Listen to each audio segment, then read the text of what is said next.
¿Cómo llegó un zorro al medio del océano? En 1833, Charles Darwin va a desembarcar en nuestras Islas Malvinas y se va a encontrar con un enigma que desafiaba todas las leyes de la naturaleza.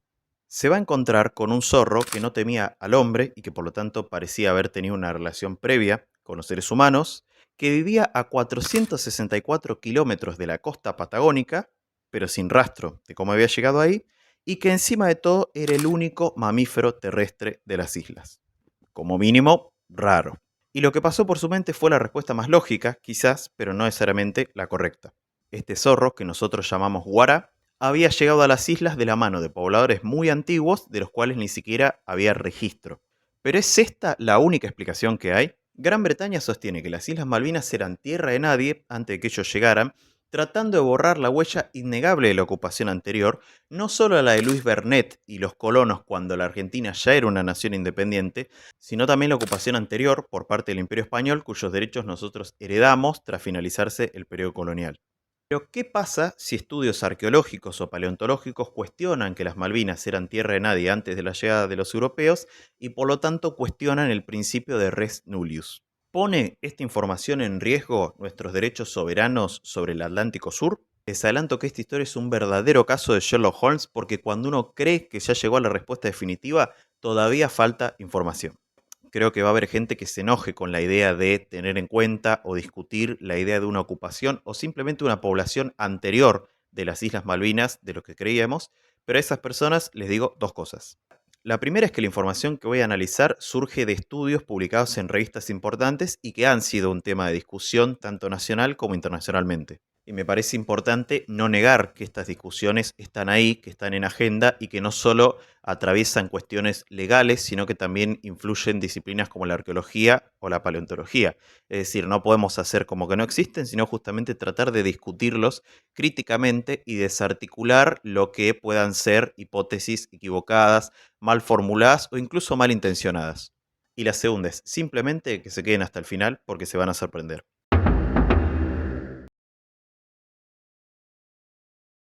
En el derecho internacional, res nullius se refiere a una tierra de nadie, es decir, una tierra que no fue ocupada anteriormente por ningún Estado y que por lo tanto puede ser adquirido por el primero que lo ocupe efectivamente. Esta categoría jurídica es central para la disputa por la ocupación de Malvinas porque Gran Bretaña sostiene que al momento de que ellos llegaron a las islas en 1833, las islas constituían un caso típico de res nullius, o sea que no estaban ocupadas por nadie, o sea, estaban en un estado de abandono según ellos. Obviamente, esta visión ignora o pretende ignorar intencionalmente toda la evidencia, que es muchísima, sobre la ocupación anterior. Ya en 1820, la Argentina, siendo una nación independiente, había tomado posesión de las Islas Malvinas y va a fundar la Comandancia Política y Militar de Malvinas 9 años después, o sea, en 1929, de la mano de Luis Bernet, que ya va a llevar colonos a las islas. En otras palabras, para cuando llegaron los ingleses ya existía en Malvinas una población estable, una economía basada en la ganadería y la pesca, e incluso un ejercicio de justicia. 2 años después de la fundación de esa comandancia política y militar, lo que tenemos es el ataque de la corbeta estadounidense USS Lexington y 2 años después la invasión directamente en 1833 de la corbeta HMS Clio por parte de los ingleses que expulsan a las autoridades argentinas, en este caso a Pinedo, porque Bernet ya se había retirado, de las islas. Lo que se sabe menos es que poco después de esa invasión de los ingleses, quien va a arribar a Puerto Soledad va a ser un joven naturalista que por entonces estaba realizando una expedición en la Argentina, que había tomado mate, que había conocido y escrito sobre las costumbres de los gauchos y que incluso había llegado a conocer al gobernador Juan Manuel de Rosas, que era Charles Darwin, a quien hoy conocemos por ser la mente detrás de la teoría de la evolución de las especies por selección natural. Este muchacho Darwin venía a bordo del HMS Beagle, pero había llegado a Malvinas, si se quiere, más por una casualidad que por un interés directo en las islas. Que Darwin estuviera ahí justo después de la invasión británica a Malvinas no es una casualidad, porque justamente la Marina Británica en el HMS Beagle lo que estaba tratando de hacer era cartografiar las costas de América del Sur. Darwin no era, sin embargo, el oficial científico más importante ahí, sino que el oficial científico va a ser Robert Fitzroy. Se dice que Fitzroy lo llevó a Darwin como una especie de acompañante científico para tener a alguien con quien hablar en todo ese momento de aislamiento, alguien que compartiera sus intereses. Y bueno, Darwin obviamente, que era un tipo muy curioso, va a aprovechar esos viajes para ir recolectando diferentes muestras para observar la flora, la fauna, ¿no? Porque aparte las islas eran muy importantes o van a terminar siendo muy importantes para la formación de la teoría de la evolución. Una vez llegado a las islas, Darwin va a recorrer el interior, escoltado por gauchos y por peones, y va a registrar cada pequeña minucia tanto de la flora como de la fauna. Lo primero que le interesó a Darwin son unos depósitos de cuarcita que hay en Malvinas, a los cuales va a tratar de relacionar con actividad sísmica o con glaciares, pero lo que realmente lo dejó perplejo fue la existencia de un gran zorro que habitaba tanto la Gran Malvina como la Soledad y que va a desafiar las leyes de la insularidad. Lo primero que le va a llamar la atención a Darwin es que estos zorros no temían al contacto con los humanos y de hecho él va a decir que los gauchos se aprovechaban de esto llevándoles comida y cuando estaban despistados como que los mataban. Y eso es llamativo porque los zorros desarrollan una respuesta instintiva de temor a los humanos justo para protegerse. Y Darwin se va a dar cuenta de que no tenían esto, similar a los animales domésticos.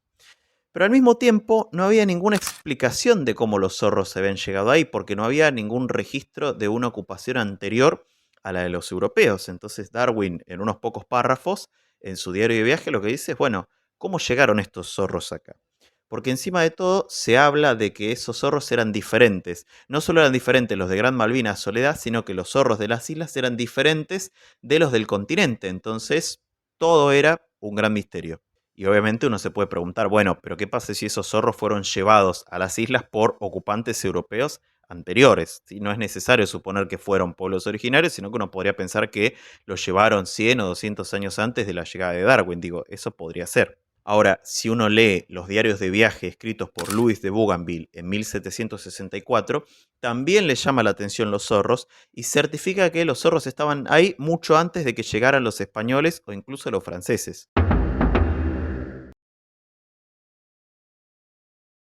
¿Cómo explicamos entonces la presencia de un animal aparentemente vinculado con el hombre, pero distinto del lobo euroasiático traído por los españoles, y cuya presencia en las islas resultaba inexplicable por la distancia en mar abierto existente entre las islas, valga la redundancia, y la costa patagónica? Apenas una década después de la llegada de Darwin a Malvinas, Charles Hamilton va a decir que ese zorro malvinero, o guará como lo llamamos nosotros, curiosamente se parece mucho a una variante domesticada del zorro culpio que acompañaba a los pueblos yaganes en sus travesías canoeras. La domesticación del zorro culpio por parte de los yaganes es un tema muy estudiado, que incluso hay un montón de fotografías, ¿no?, de los zorros subidos arriba de las canoas, pero aparte es un tema que se ha estudiado mucho porque los zorros, al ser domesticados al igual que los lobos, terminan adquiriendo rasgos más parecidos a los perros, que es algo que terminó por descubrir el científico Dmitry Belyaev en la Unión Soviética, ¿no? Que los animales domésticos, por más que partan de especies diferentes, terminan teniendo características similares cuando lo que se selecciona es la docilidad. Entonces, para empezar, esta hipótesis de Hamilton no era improbable. Entonces, para Hamilton, la explicación era simple. El guará no había llegado solo, sino que era un pariente de aquellos zorros domesticados por los yaganes y habían llegado a las islas llevados por ellos en canoas, con la diferencia de que luego los yaganes se habían retirado y habían quedado solamente estos pobres zorritos ocupando la isla. Obviamente esta hipótesis no tenía ningún respaldo científico en esa época, no había ningún resto arqueológico ni paleontológico que lo confirmara, era sencillamente una suposición basada en la enorme similitud entre las dos especies y obviamente en la tendencia de estos pueblos a llevar a sus perros en sus viajes, en sus travesías. Y eso fue así hasta que en 2021 la paleoecóloga y arqueóloga Kit Hambley resucitó esta hipótesis y buscó sumarle evidencia empírica y un análisis interdisciplinario.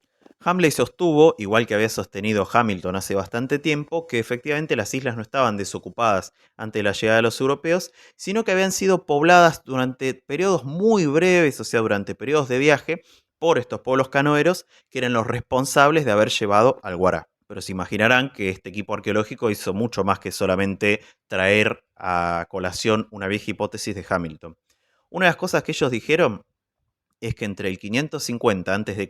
y el 1800 hay muchísimas pruebas de incendios controlados. Es decir, en una etapa, si hablamos del 500 y pico, del 1000 y pico, estamos hablando de una etapa bastante anterior a la llegada de los europeos. Obviamente, quienes estamos metidos en los debates de la arqueología, sabemos que comprobar la existencia de un incendio controlado es algo bastante difícil, porque lo que tenemos son restos de cenizas o de cosas quemadas, pero es muy difícil comprobar la intencionalidad de ese incendio. Fíjense que, por ejemplo, en Pedra Furada hay una gran discusión sobre si los incendios son o no son naturales, o incluso cuando hablamos de los primeros incendios de las primeras fogatas creadas por humanos, como la de Cantera de Hebrón en Israel, siempre se discute si un incendio es intencional o no. Entonces, es un tema polémico. Pero la evidencia de este equipo no termina ahí. Por otro lado, lo que el equipo de Hamley va a encontrar son lo que ellos llamaron basureros de caza, es decir, huesos de diferentes animales apilados en un mismo lugar, y lo que esto prueba es que hubo una intencionalidad humana en la acumulación de esos huesos. Acá pasa un poco lo mismo. Si no hay marcas de corte, como parece que efectivamente no hay, es muy difícil probar que hubo una acumulación intencionada que no tuvo que ver, por ejemplo, con los sedimentos, con el arrastre de las corrientes marinas, con el viento, con lo que sea. Y por último, lo que dice el equipo de Hamley es que se encontró efectivamente muy cerca de esos montículos, esto es un dato interesante, una herramienta de piedra, una herramienta que parece que es inconfundiblemente una herramienta, que no es un geofacto, y que casualmente se encontró muy cerca de estos montículos. Ahí ya estamos ante una evidencia con un poco más de sustento. Y encima parece que esta punta de proyectil que se encontró coincide con aquella que utilizaban los pueblos canoeros. Entonces acá ya estamos ante una evidencia bastante más contundente. Ahora, cuestiones como un incendio o como una acumulación de huesos son muy discutibles, ciertamente son tremendamente discutibles, pero lo que pareciera ser una evidencia aún sin responder es el guará. Es decir, sabemos que el guará efectivamente estaba ahí cuando llegó Darwin, incluso cuando llegaron los primeros visitantes europeos a las islas. Entonces, ¿cómo llegó el guará ahí? Esa, al día de hoy, sigue siendo la pregunta más difícil de responder.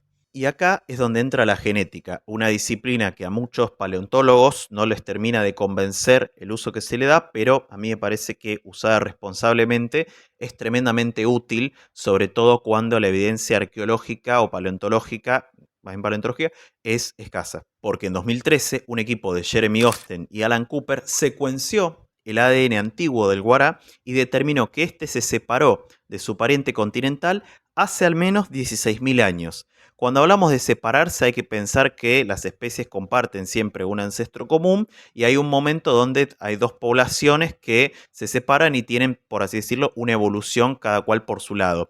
Es como si nosotros dijéramos que entre 5 y 7 millones de años nosotros teníamos un ancestro común con el chimpancé, pero hubo una población que evolucionó hacia los chimpancés actuales y hubo una población que evolucionó hacia los homínidos que somos nosotros.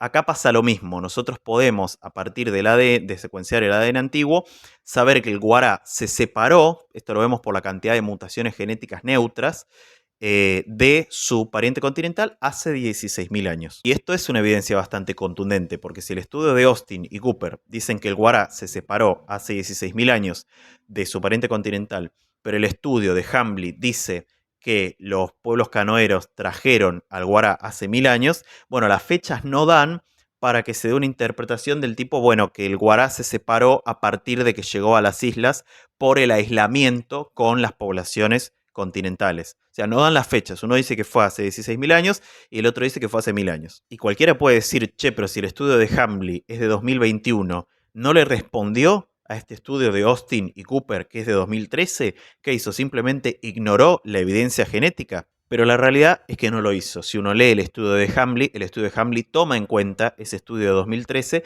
y lo rebate de una forma que es una forma dentro de todo atendible y lógica. Porque, ¿qué es lo que dice Hamley? Dice, una cosa es la fecha de la separación genética del guará de su pariente continental y otra cosa es la fecha de la colonización. ¿Qué quiere decir? Hamley que dice, el guará puede haberse quedado aislado en la costa, sin contacto con su pariente continental, ahí se da la divergencia genética y después lo traen los pueblos canoeros del norte. Es decir, Hamley no dice que la separación genética se haya dado cuando el Guará llegó a las islas, sino antes.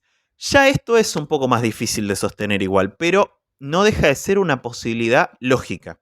Porque es verdad el argumento de Hamlin, no es lo mismo fecha de separación genética que fecha de colonización. La separación genética se puede dar por un montón de cosas, no necesariamente por las condiciones de insularidad. Pero en arqueología la explicación más simple no necesariamente es la correcta, por más que le duela a Guillermo de Ockham, que fue quien propuso este principio.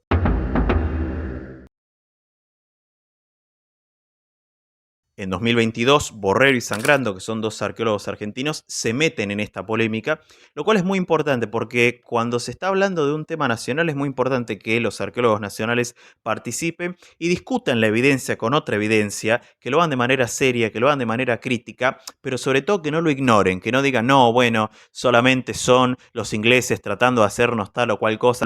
Lo importante es que ellos decidieron discutirlo con evidencia punto por punto. En ese sentido yo aplaudo este interés de Borrero y Sangrando por participar en esta polémica y por no dejarla pasar. Lo primero que va a decir este paper es lo más lógico. Los incendios que parecen demostrar una presencia pre-europea de los yaganes no se ha comprobado o no hay evidencia contundente de que sean incendios intencionales, sino que serían el resultado de accidentes naturales.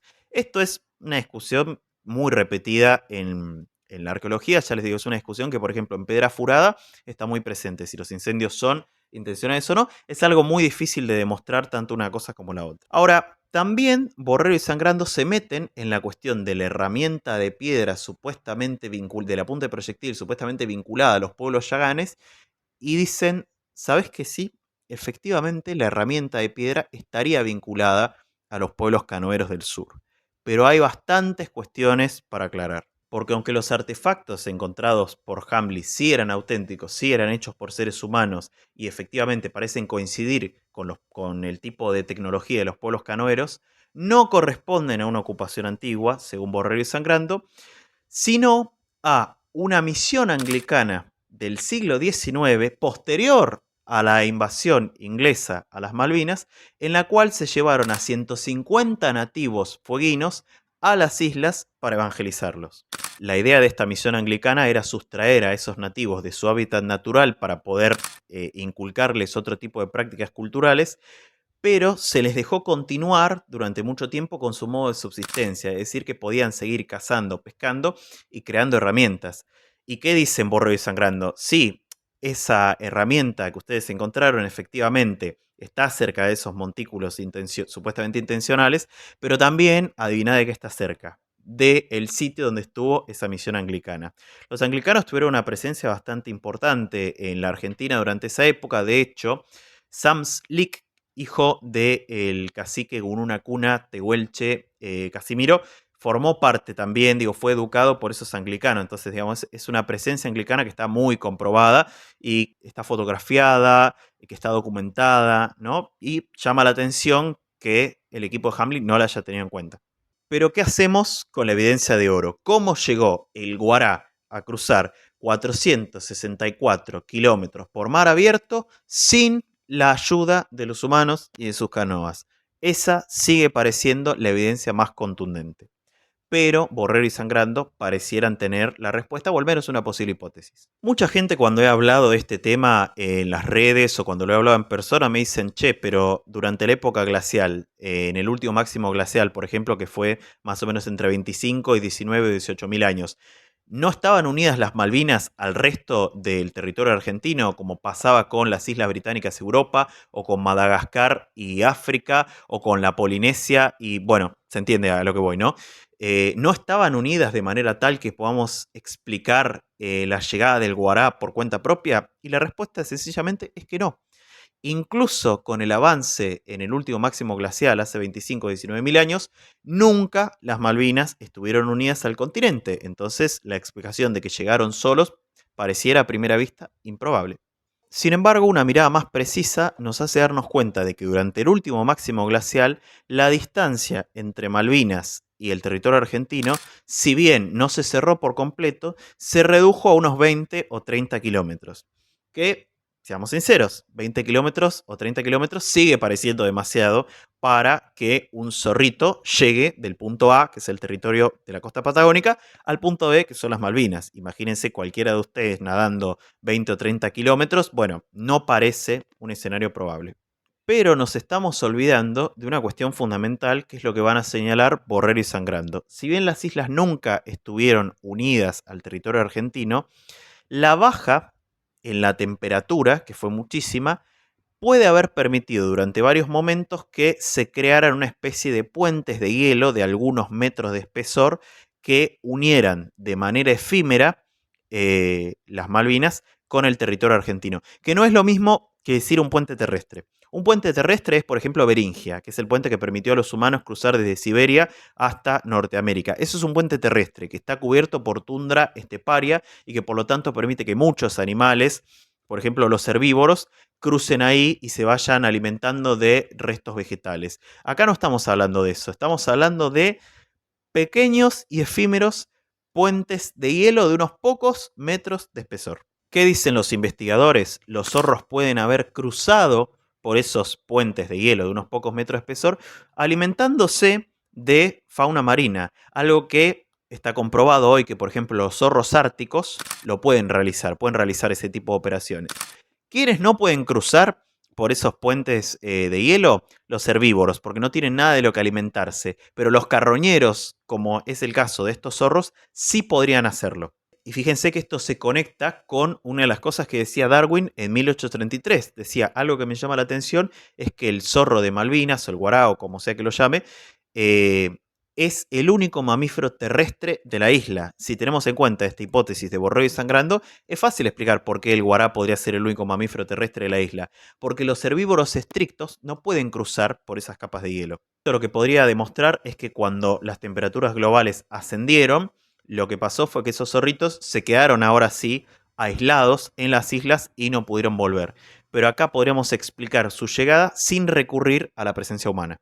Obviamente, como todo, esto es una hipótesis, pero pareciera ser la prueba de que, sobre todo en la arqueología, la explicación más simple no siempre, y les digo más, casi nunca es la correcta. Tal vez los humanos, empeñados siempre en señalar nuestra superioridad sobre el resto del reino animal, nos olvidamos de las habilidades asombrosas que tenían estos animalitos que no por nada han sido nuestros compañeros durante al menos 15.000 o 20.000 años según los estudios más recientes. Esto es una aclaración importante. Los arqueólogos argentinos no dicen que la ocupación yagana previa a los europeos sea imposible. Lo que dicen es que hasta el momento la evidencia no es contundente para afirmar que haya existido esa ocupación. Obviamente esto puede cambiar al día de mañana. El día de mañana puede llegar información que nos haga reformular completamente lo que estoy diciendo en este video. Así como en este video estoy reformulando lo que dije en un video anterior que subí a mi cuenta de Instagram. Por el momento pareciera, y si se quiere esta es mi opinión, aunque es una opinión que trato de que sea informada y basada en papers, que efectivamente Malvinas estaba desocupada antes de la llegada de los europeos. Desocupada al menos en términos humanos, no así en términos perrunos o zorrunos, no sé cómo le diríamos, porque hay un tema gris ahí con el zorro, pero que adquiere rasgos de perro. Bueno, problema para otro video. Así llegamos al final de este video, que espero que haya sido un intento serio y respetuoso por abordar la cuestión, porque los argentinos sabemos cuánto duele hablar de Malvinas, pero no por eso tenemos que dejar de abordar estos temas, porque, otra vez, son cuestiones que han ido apareciendo en el escenario internacional y que me parece que es necesario plantear y discutir justamente para reafirmar una vez más nuestra soberanía de las islas. Las Malvinas son y serán argentinas. Nos vemos en el próximo video.